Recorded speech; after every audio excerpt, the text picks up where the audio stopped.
Hi, I'm Nicholeen Peck. I'm a relationships and parenting expert, and in this video we're going to be talking about what to do when your child doesn't care about you.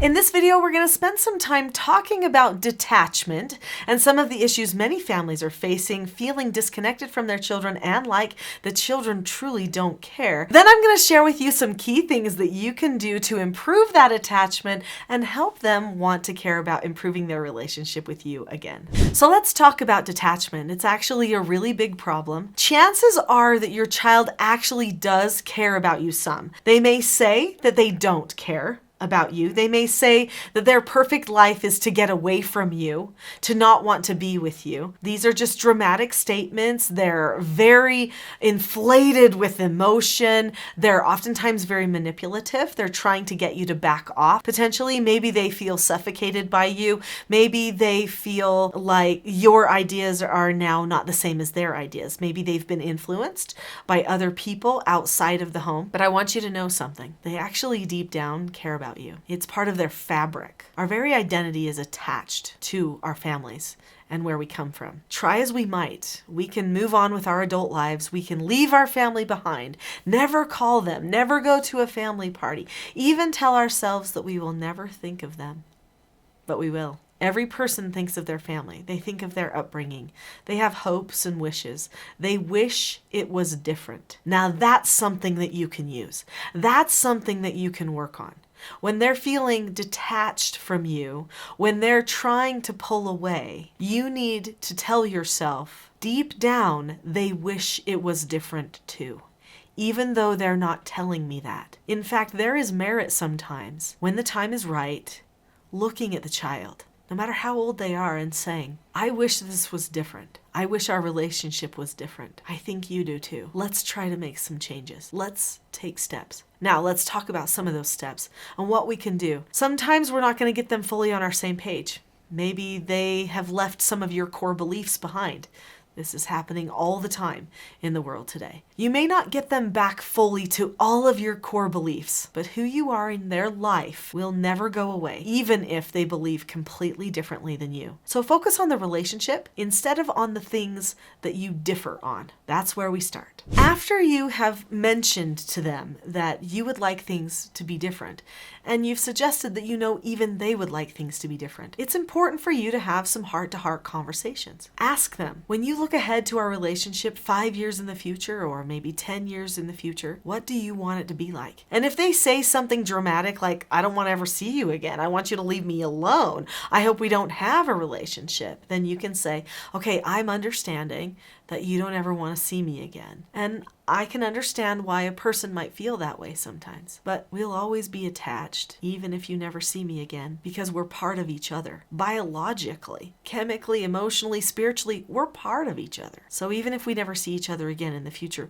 we'll be part of each other's lives. I want you to know what I hope for 5 years in the future. And then you share the vision of your relationship. And you may say something like, even if we think things differently, even if we're living our lives in ways that are not the same, I envision us being able to talk about everything openly, being open-minded and not being offended by each other's differing beliefs. I envision us being able to have laughs and smiles together, going on trips as a family, and having those types of bonding moments that the best sorts of memories are made of, or however you want to phrase it to them. But share your vision and then say, now there has to be a way for both of us to get what we want. That's the key. Both of us. So your vision and their vision completely different. So you're going to work toward the vision that shows the most unity, because that's the one that requires a difference. The one that they want, where you never see each other again, could still happen. Maybe they move away, but that doesn't mean that you can't still have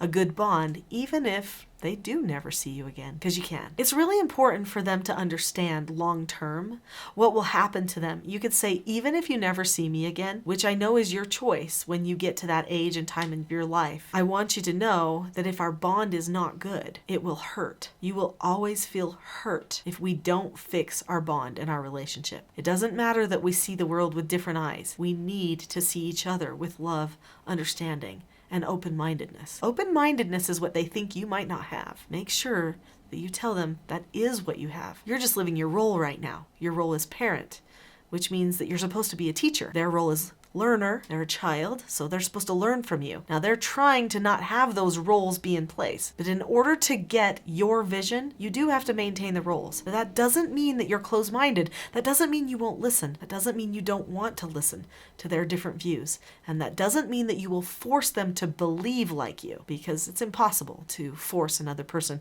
to believe in another way. They have their own free will, and they can choose to believe whatever they want. But if you truly are that presence of love and understanding in their life, then the things you believe will be less distasteful to them. In fact, they might decide that who you are as a person is actually not so bad.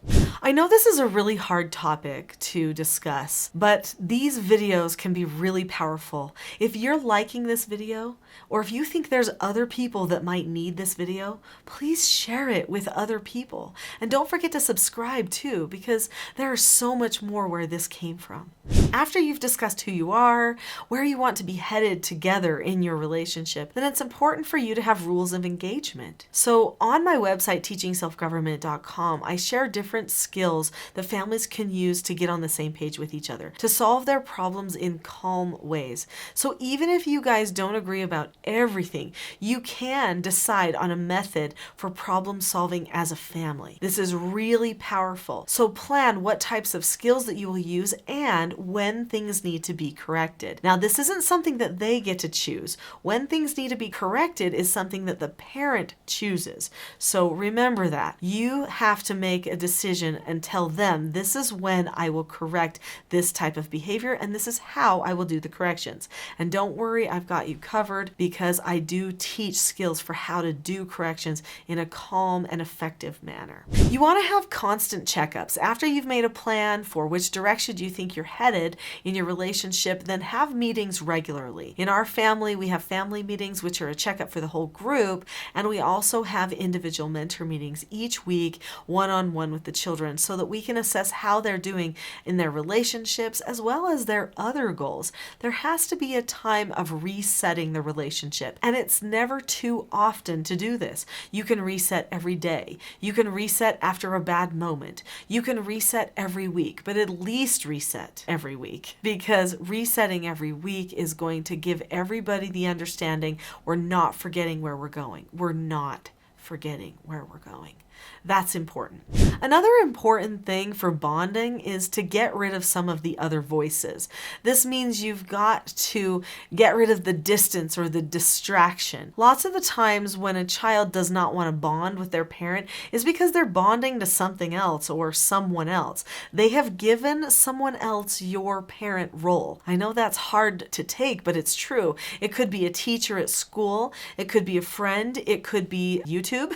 It could be some sort of other voice in the media, some author that they like, a book series maybe that is promoting certain types of behaviors and communications in families. So make sure that you make plans for connecting together that will decrease the time spent on distractions and disconnections. In fact, you'll probably have to be pretty deliberate about it, even making times for when we watch TV, when we don't, and what our standard's going to be. If you need help making a media standard, that's another thing that I teach about in other areas, probably on my website is going to be the best place to find that. I am so sorry if you are in a situation right now, if your child is feeling detached from you and saying that they don't care about you or acting like they don't care about you. I want you to know you're not alone. There are many parents who are dealing with this type of situation, and there are things that you can still learn and do to help. Their change of heart is up to them, and your change of heart is up to you. But it is possible for both of those hearts to change. And I want you to know that you learning key things things to change your own heart, learning your own self-mastery, actually will have a domino effect on them. Because you've watched this entire video, I have a free gift for you. In the description below this video, there is a link to the Calm Parenting Toolkit. Click that link and that toolkit is going to be yours for free. It's a mini course that will help you with your calmness and help them also be calm too without losing your calmness at the same time. Start there.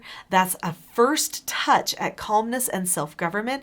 There's more that you can learn after that, but it's a great beginning spot. Get the free Calm Parenting Toolkit today. Click on the link now and we'll see you there.